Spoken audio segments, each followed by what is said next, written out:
नमस्कार। मैं लाइफोहलिक शालिनी आ गई हूँ आपके समक्ष।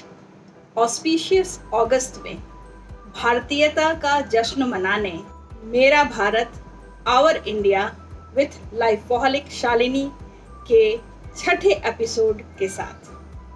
आज की कहानी का शीर्षक है व्हील चेयर की परवाज़।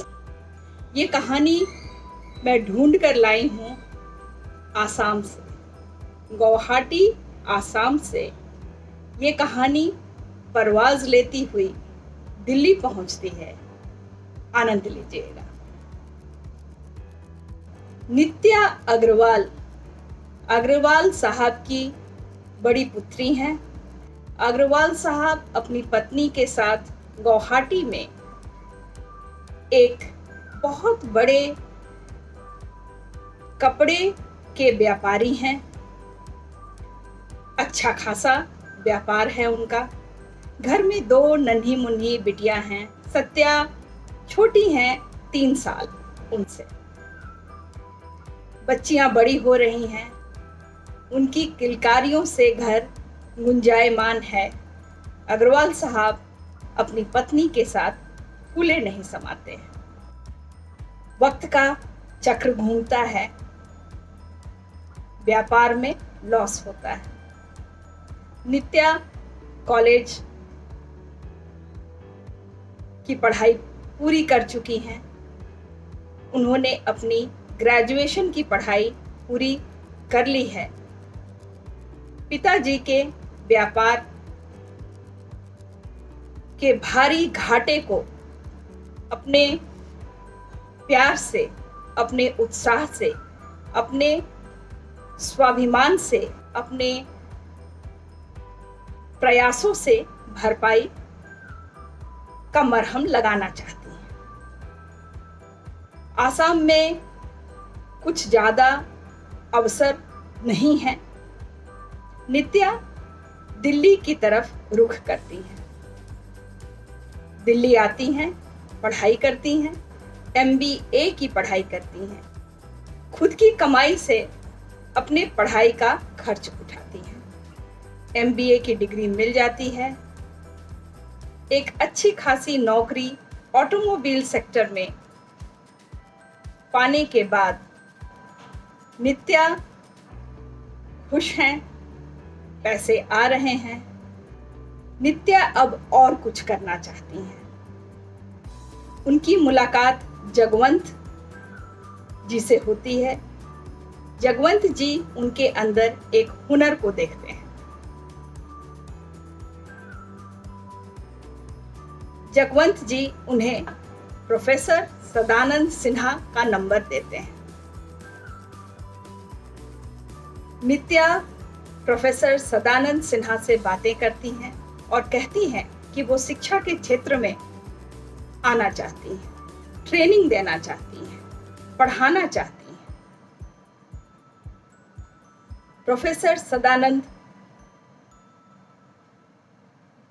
उनके ईमेल्स का जवाब देते रहते हैं। कम्युनिकेशन का ये सिलसिला वर्षों तक चलता रहता है। एक दिन अचानक प्रोफेसर सदानंद का ईमेल आता है ये बताते हुए कि नित्या एक कॉलेज में विजिटिंग प्रोफेसर का काम करना पसंद करेंगी क्या। नित्या खुश हो जाती हैं।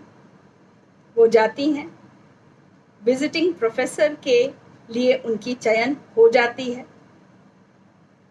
वो पढ़ाती हैं और इस तरीके से नित्या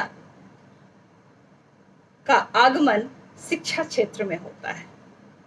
नित्या बहुत खुश हैं। वो प्रोफेसर सदानंद से मिलना चाहती हैं। प्रोफेसर सदानंद मिलने से इनकार करते हैं। नित्या जिद करती हैं। प्रोफेसर सदानंद के घर आने के लिए प्रोफेसर सदानंद नित्या के बालहट के सामने हार मान जाते हैं। आज नित्या बहुत खुश हैं। प्रोफेसर सदानंद के घर पहुंचती हैं। दरवाजा खुला है। नित्या कौतूहल के साथ खुले हुए दरवाजे से प्रवेश करती हैं।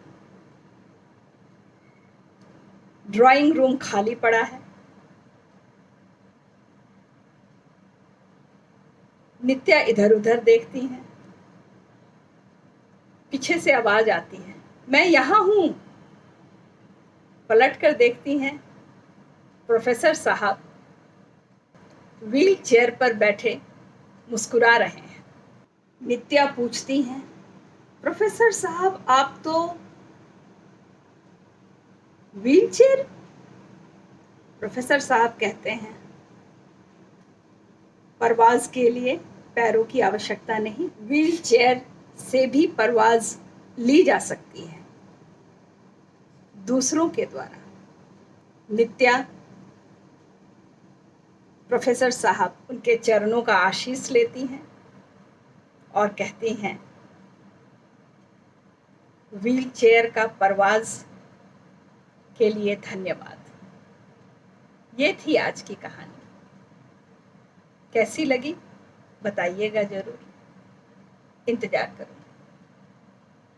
आती रहूंगी ऐसी ही छोटी छोटी कहानियां, भारत की कहानियां, भारतीयों की कहानियां, भारतीयता की कहानियां लेकर बने रहिएगा।